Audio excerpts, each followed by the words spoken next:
Today, we are diving deep into the incredible story of Netflix. It's a tale of how a really simple idea, a totally humiliating rejection, and just this relentless drive to innovate turned a tiny startup into a global media empire that completely changed how we watch, well, pretty much everything. To really get a sense of just how big this empire is, let's start with something massive. Picture this. It's December 2025. And Netflix drops a staggering 7 trillion rupees to buy the legendary Warner Bros. Studio.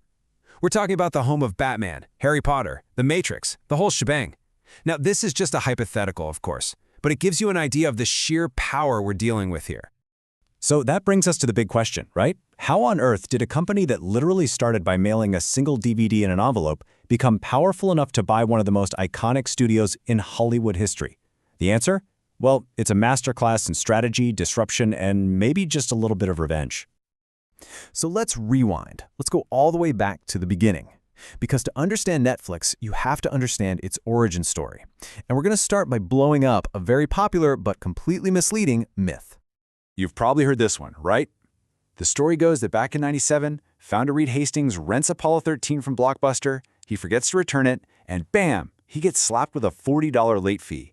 And in that moment of frustration, he has this eureka moment for a rental service with no late fees. It's a great story, super cinematic, a perfect hero's origin. Yeah, but the truth?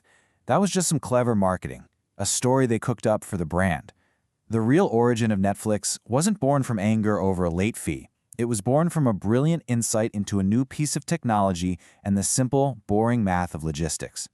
See, at the time, movies came on these big, bulky, fragile VHS tapes.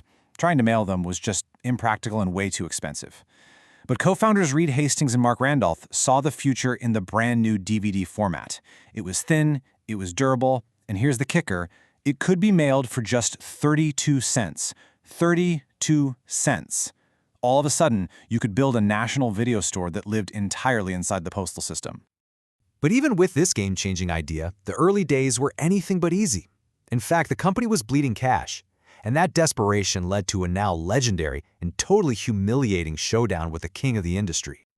So in 1999, they launched their revolutionary subscription model. No late fees, no due dates. It was an amazing move that built incredible trust with customers. But it just wasn't enough. Because in 2000, the dot-com bubble burst.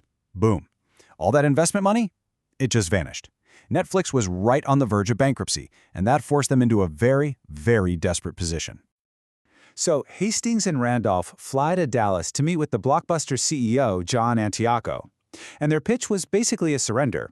Netflix would become Blockbuster.com. They'd run the entire online side of the business for the video giant.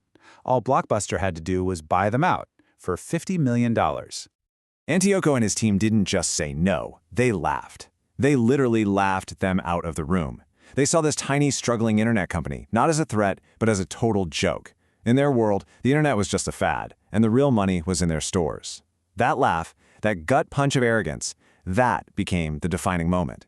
That became the fuel that would power Netflix for the next decade. Hastings walked out of that meeting humiliated, but now he had a new mission. It wasn't just about survival anymore. Oh no. Now, it was about destroying Blockbuster. And they did it by exploiting their rival's biggest weakness with a truly brilliant strategy. They used a concept called the long tail. It's a really powerful idea. Basically, instead of just focusing on the few big hits that everybody wants, you can actually make a ton of money by offering a massive selection of niche products that appeal to smaller, more specific audiences. Think about it. Blockbuster had physical stores, right? Limited shelf space, so they could only stock the most popular new releases. But Netflix, with its giant centralized warehouses, they could stock everything else. Old movies, obscure documentaries, foreign films, you name it. While Blockbuster customers were fighting over the last copy of the new hit movie, Netflix was winning over film lovers by offering a practically endless library. And this didn't just get them customers, it gave a platform to countless filmmakers whose work would have never seen the inside of a Blockbuster. So, Netflix is thriving. By the mid-2000s, their DVD by mail business is a massive success, a real cash cow. Most companies would have just ridden that wave. But Reed Hastings knew something crucial. If you don't disrupt your own business, somebody else will. He saw that the future wasn't in plastic discs, it was in streaming. So he made this incredibly risky decision to pour money into a technology that could kill the very thing making them rich. Now, the biggest problem for streaming back then wasn't content, it was the tech. We all remember our old enemy, that dreaded spinning loading icon. To solve this, Netflix did something absolutely incredible. They basically built their own version of the internet called Open Connect. They literally placed these red boxes, which are just mini servers, inside internet service providers all over the world. So when you hit play, the movie streams from a server that's just down the street, not from across the country.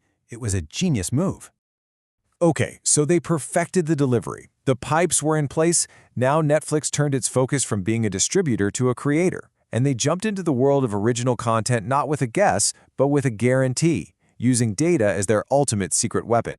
So in 2013, they bet $100 million on a show called House of Cards.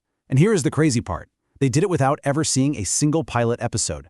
How? Data. Their algorithm knew that millions of their users loved movies directed by David Fincher.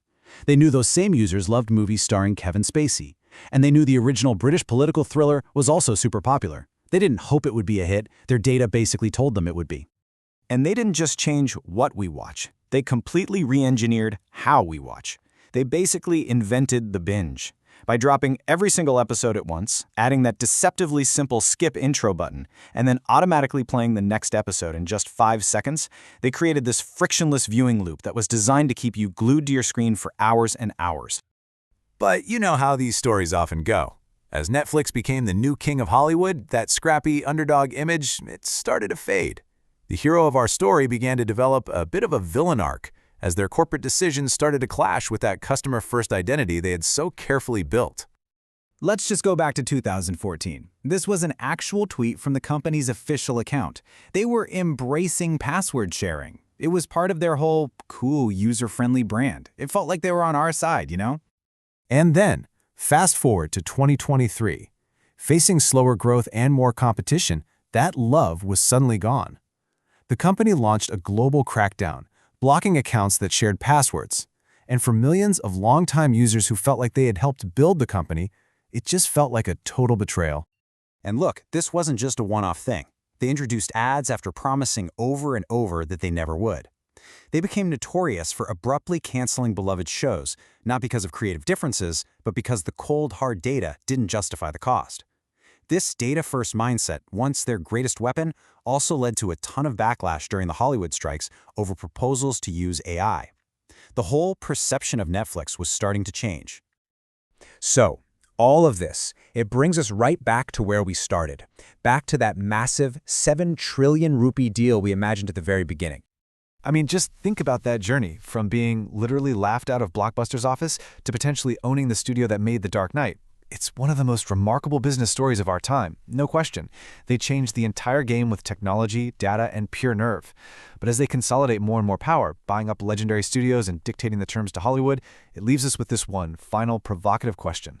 Is Netflix the ultimate innovator that we should celebrate, or is it becoming the very kind of corporate giant it once fought against, a media monopoly that we should maybe start to fear?